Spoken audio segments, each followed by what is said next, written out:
عالمگیری جلد اول اور صفحہ 95 باب پیشاب کے متعلق ہے. ذرا پیشاب کے متعلق بھی دیکھ لیں. پتلی نجاست آدمی کا پیشاب ہتھیلی کی گہرائی کے برابر معاف ہے. عالمگیری جلد اول صفحہ 61. مغلظ نجاست یعنی پاخانہ منی مزی بقدر 3.5 ماشا کپڑے کو لگ جائے تو کپڑا پاک ہے. عالمگیری جلد اول صفحہ 61. قدوری صفحہ 7. سینکڑوں پیشاب کی چھینٹیں سوئی کے نوک کے برابر پڑ جائیں کپڑے پر تو کپڑا پاک ہے. عالمگیری جلد اول صفحہ 62. در مختار 1 صفحہ 154. پیشاب اور خون پینا اور مردار خانہ بیمار کو جائز ہے حکیم حاذق کے کہنے سے. در مختار جلد 4 صفحہ 244 اور شرح بقایات صفحہ 406.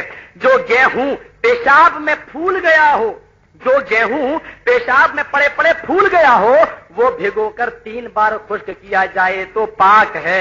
در مختار جلد اول صفحہ 158.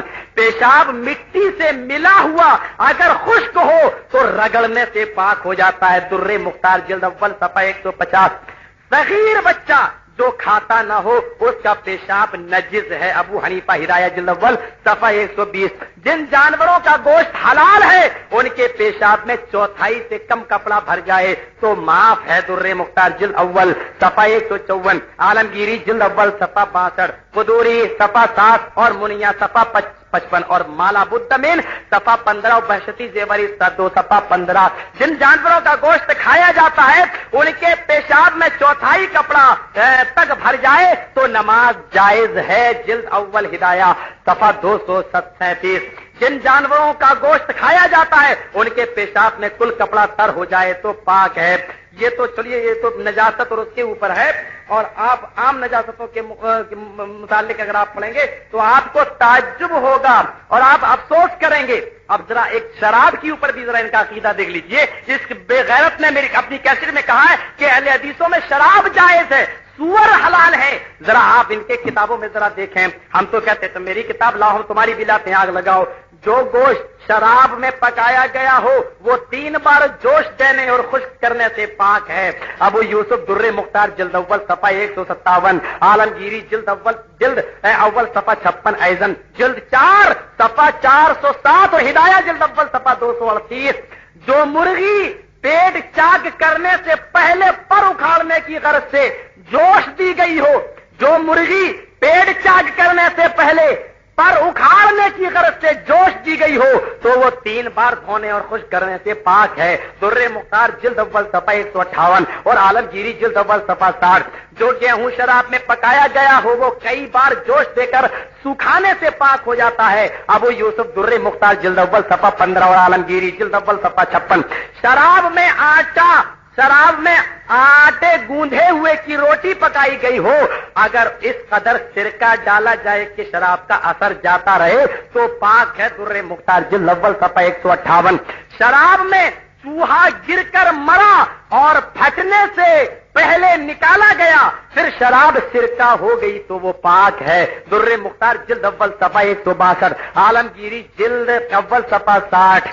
ایک قطرہ شراب سرکے میں گرے تو 1 ساتھ یعنی 1 گھنٹے کے بعد کھانا حلال ہے اور اگر کوزہ بھر گرے تو فی الحال حلال ہے. جل جلالہ. اور در مختار جلد اول صفحہ 162. ہدایہ جلد 4 اور صفحہ 280. شرابی شراب پینے کے بعد کئی بار تھوک نکل جائے تو اس کا منہ پاک ہے. در مختار جلد اول صفحہ 112 اور عالمگیری جلد اول صفحہ 30. ہدایہ جلد اول صفحہ 128. گیہوں شراب میں بھیگ کر پھول جائے تو 3 مرتبہ پانی میں بھگو کر خشک کیا جائے تو وہ پاک ہے. ابو یوسف عالمگیری جلد اول صفحہ 57.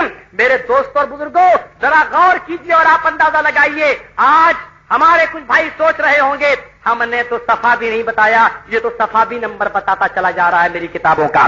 تو میں صحیح حوالہ دیتے چلے گئے فلاں میں اور آخر میں کتابوں کا حوالہ دے دیا. میں نے ایک کتاب کا جلد نمبر صفحہ نمبر بھی بتایا ہے. تو میں قسم ہے میں واسطہ دیتا ہوں اگر صحیح ہے اور واقعی تمہاری کتابوں میں یہ عقائد ہیں تو سن لو, یا تو اپنی کتابوں کو آگ لگاؤ یا پھر ہم تو کہتے ہیں ہماری کتابوں کو لے کر آؤ، میں آگ لگاتا ہوں۔ اور سن لو صاف ایک بات میں کہہ دیتا ہوں کہ ہمارے عالم ہم تو صاف طور سے کہتے ہیں تم یہ وہ عقیدہ رکھتے ہو کہ یہ ساری کی ساری کتابیں صحیح ہیں، ان کے فتووں پر تمہارا عمل ہے، اور ہمارا جماعت اہل حدیث کی کسی بھی کتاب پر عمل نہیں ہے۔ تم نے طلاق کے اوپر ایک بات کہی تھی، انہوں نے طلاق کے اوپر کیسٹ میں موجود ہے، کیا کہا کہ ساری امت اسلامیہ کا اتفاق ہے کہ 3 مرتبہ ایک مجلس میں دی ہوئی طلاق پڑ جاتی ہے، لیکن صرف اہل حدیثوں کے 2 امام۔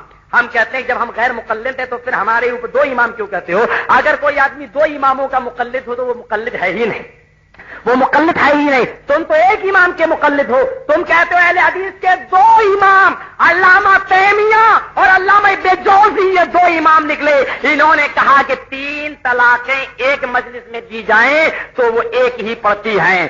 ہم نے کہا جاؤ، کعبے کے رب کی قسم ہم نے اس کتاب کا حوالہ نہیں دیا ہے، اور نہ ہم علامہ تیمیہ کا مسئلہ مانتے ہیں نہ ابن جوزی کا۔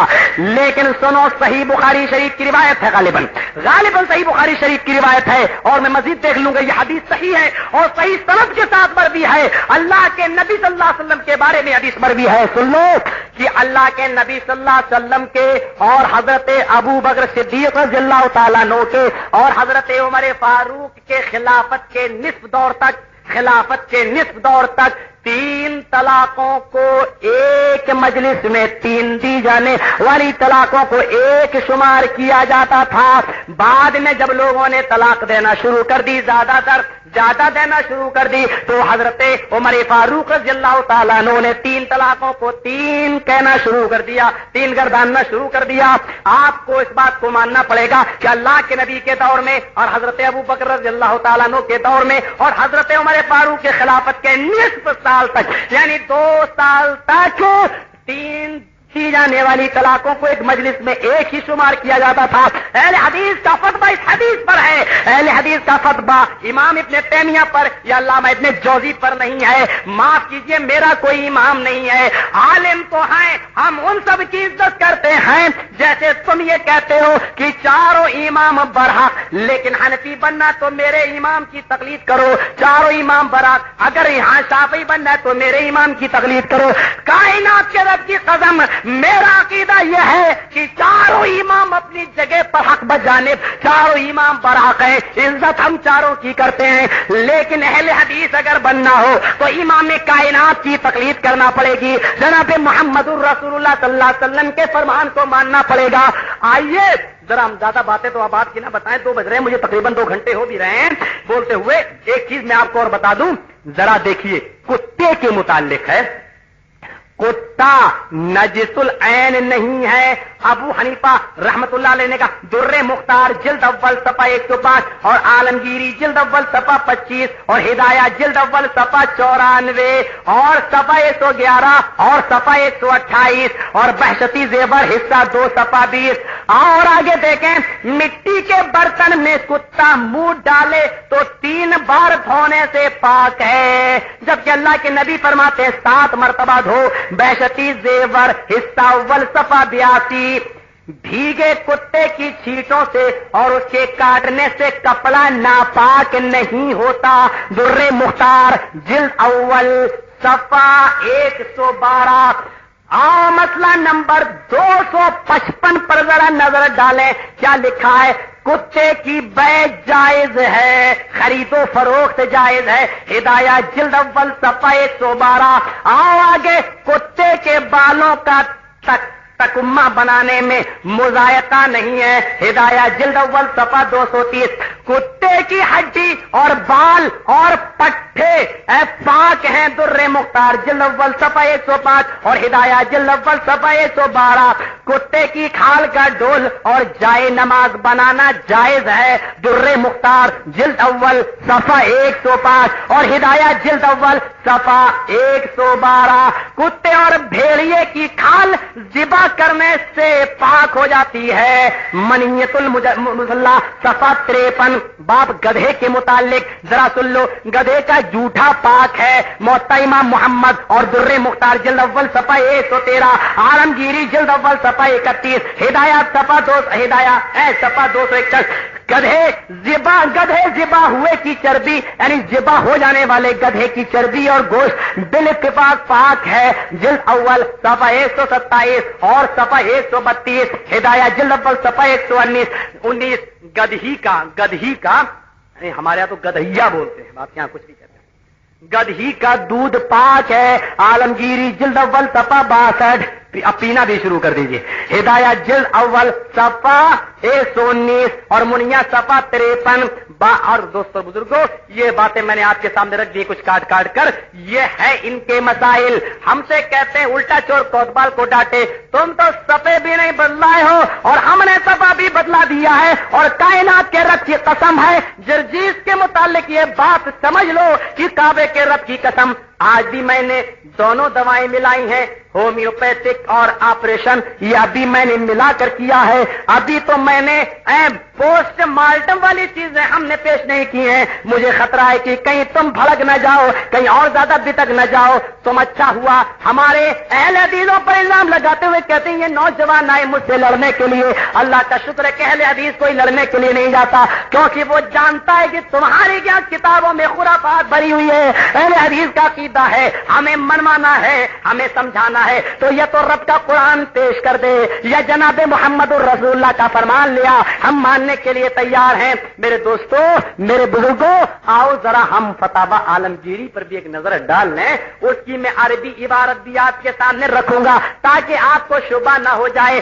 ذرا دیکھیے، لکھا ہے فتاوی عالمگیری، جلد اٹھائیے آپ اور صفحہ نمبر دیکھیے، جلد 2 صفحہ 21، مطبوعہ دیوبند صفحہ 68 اور جز نمبر 4. عربی عبارت ہے لو مست المرأة زوجها حتى انزل لم يفسد صومه. ہم تو تمہاری فقہ کے اور فتاوی عالمگیری کے عربی عبارت کو پڑھ رہے ہیں. کوئی ماں کا لال انکار کرنے کی جرت کرے. لکھا لو مست المرأة زوجها حتى انزل لم يفسد صومه.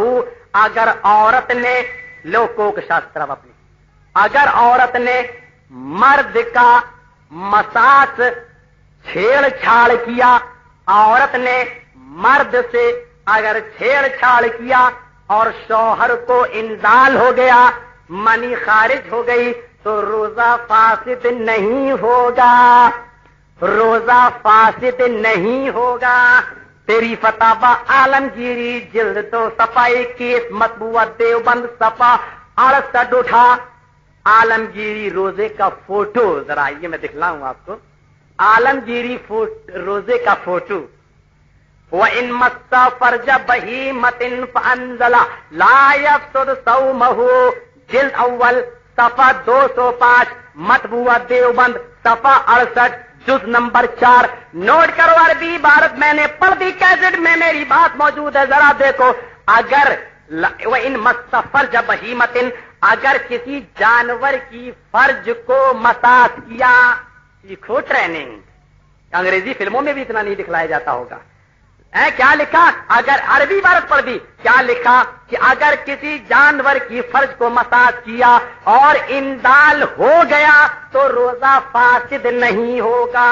آئیے ذرا ایک اور عبارت دیکھ لیں. کیا؟ وَإِذَا جَامَعَ بَهِيمَةً او میتتن او جامع فیما دون الفرج ولم ينزل لا يفسد صومه. انا للہ و انا الیہ راجعون. ہائے ہائے. فتاوی عالمگیری جلد اول صفحہ 205. تعجب ہے کیا لکھا؟ وَإِذَا جَامَعَ بَهِيمَةً، اگر جانور یا او میتتن او جامع فیما دون الفرج، اگر اس نے جانور یا مردے سے مجامعت کی، مردے سے یا جانور سے یا مردے سے مجامعت کی، اگر جانور یا مردے سے مجامعت کی، ہم بستری کی یا فرج کے باہر مجامعت کی اور انزال نہیں ہوا تو روزہ فاسد نہیں ہوگا. مطبوعہ دیوبند صفحہ 68 جز 4 اٹھا کر دیکھ لو. شاید حنفی روزہ لوہے یا اسٹیل کا ہوگا جو فاسد ہی نہیں ہوتا ہے. میرے دوستوں اور بزرگوں، ہائے ہائے کیا کہوں میں. ابھی تو میں نے صرف یہ پڑھا ہے. اب یہ دیکھ رہا، یہ سب بھرا پڑا ہے. کس باتوں کو بتاؤں, کیا کروں, لگتا ہے جلدی سے شادی بازی کر لوں تب یہ سب باتیں بتائی جائیں گی, اس سے پہلے ہم بھی نہیں بتا پائیں گے. ایسی باتیں اس کے اندر لکھی تھی. کیا بتاؤں میرے دوست اور بزرگوں, ہائے ہائے, زیادہ نہیں, بس ایک اور سن لو جو مثال کے طور پر مجھے آپ کو دینا ہے بس, اور اس کے بعد میں آپ جائیں. بڑے تعجب کی بات ہے, اور میں کہتا ہوں کہ اگر تقلید کر کے تم نے یہ سیکھا ہے مقلد بن کر, تو جاؤ ایسی تقلید کو میں طلاق دیتا ہوں.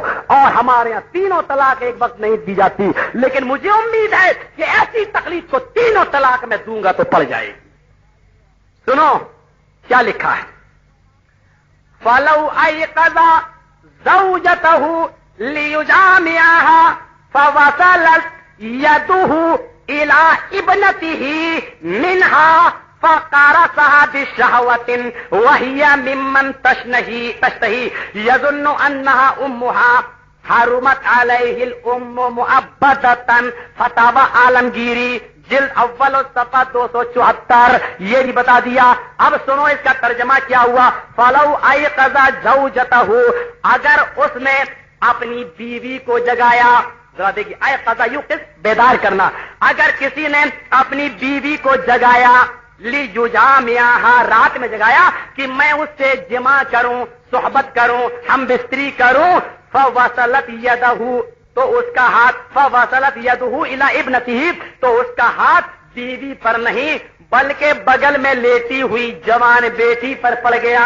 ذرا سنیے کیا لکھا ہے. فوصلت یدہ الی ابنتہ, اس کا ہاتھ اگر اس کی جوان بیٹی پر پڑ گیا, ابنتہ منہا فقارصہا بشہوۃ, اور اس نے اپنی بیٹی کے جسم کو, اور جسم سے مراد آپ سمجھتے ہیں سینے کا حصہ, اس نے اپنی بیٹی کے اس سینے کے حصے کو, میں نے کہا میں کھل کے نہیں بتا پا رہا ہوں, ذرا سنو کہ فقارصہا بشہوۃ, اس نے شہوت کے ساتھ مسلنا شروع کر دیا. فتاوی عالمگیری کتاب تیری, حوالہ تیرا, پریس تیری, کاپی تیری, کاغذ تیرا, قلم تیرا, سیاہی تیری, مطبوعہ دیوبند, سب کو بتلا رہا ہوں. کیا لکھا ہے کہ اس نے اپنی بیٹی کو اگر بشہوتن, شہوت سے ملنا شروع کر دیا, وہی ممن تشتہی, اور وہ لڑکی ان میں سے تھی جس کو اشتہا خواہش ہوتی تھی, یعنی جوان ہے, بلوغت کو پہنچ چکی ہے.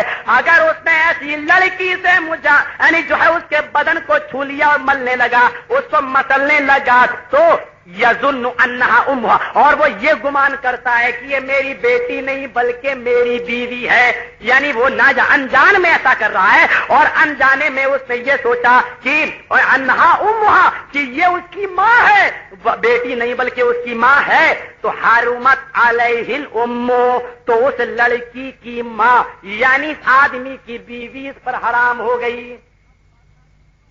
اتنی اچھی بات ہے, چلو حرام ہو گئی, بیوی جب بیٹی کو چھو لیا تو ماں حرام ہو گئی. لیکن ہائے حضرت تضاد تو دیکھیے کیا لکھا ہے. ماں تو حرام ہو گئی, اگر کوئی مرد بھول کر بیوی سمجھ کر شہوت کے ساتھ اپنی بیٹی سے چٹکی لے اور مساج کرے تو اس کی بیوی ہمیشہ کے لیے اس پر حرام ہو جائے گی. لیکن ذرا اس سے بھی بے شرمی اور بے حیائی سے کی کتاب اور کون سی ہو سکتی ہے, اور اس سے بھی بڑا جرم اور کیا ہو سکتا ہے, اور اس سے بھی بڑی ٹیکس گائیڈ اور کیا ہو سکتی ہے, اس سے بھی بڑا سوگ شاستر کیا ہو سکتا ہے جو آگے لکھا جا رہا ہے. ذرا غور کیجیے. فَمَنِ انتشرت آلَتُهُ فَطَلَبَ امْرَأَتَهُ وَأَوْلَدُهَا بَيْنَ فَخُذَيْ ابنتها لا تحرم امها ما لم تزود انتشارا كذا في التبين, صفحہ نمبر 275 اور جلد نمبر 1, صفحہ نمبر 275 نوٹ کر لیجئے. کیا لکھا یہاں, بیٹی کے جسم کو اگر مل دے اپنی بیوی سمجھ کر, بعد میں پتا چلے تو ماں ہمیشہ کے لیے حرام ہو گئی, یعنی اس کی بیوی حرام ہو رہی ہے. اور یہاں اتنا بڑا کانڈ ہو رہا ہے لیکن بیوی حرام نہیں ہو رہی ہے. کہاں لکھا ہے فَمَنِ انتشرت آلَتُهُ, اگر کسی آدمی کو شہوت اٹھے یعنی خواہش ہو اور اس کا آلے تناسل